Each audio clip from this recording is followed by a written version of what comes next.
আমার নাম রঞ্জিত চন্দ্র বর্মন। আমি মেঘনা নদীতে মাছ ধরি। বাইলা মাছ, ইসা মাছ, রুই মাছ, আইর মাছ সব কিছু ধরি।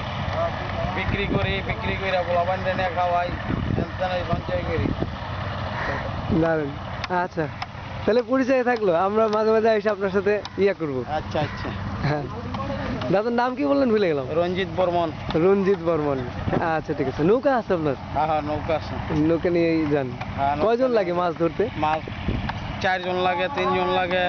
3-4 জন মিলে? 3-4 জন মিলে লাগে। জাল কি এই যে এইগুলা, ওই যে নৌকার সাথে যে যেগুলা ঝুলানো? এটা হলো ধোরজাল। এটা ধরো ধর জাল। এটা চেওয়া মাছ পাওয়া যায়, ইসা মাছ পাওয়া যায়, কেসকি মাছ পাওয়া যায়। আচ্ছা আচ্ছা। এটা দিয়ে আবার ইলিশ মাছের জাল আছে। ইলিশ মাছের জাল আলাদা? ইলিশ মাছের জাল দেয়, ইলিশ এই মাছ নদীতে পাওয়া যায়। ইলিশ মাছও পাওয়া যায়? পাওয়া যায়, অনেক কম। আগে ছিল আগে ভরপুর প্রচুর। ইলিশ।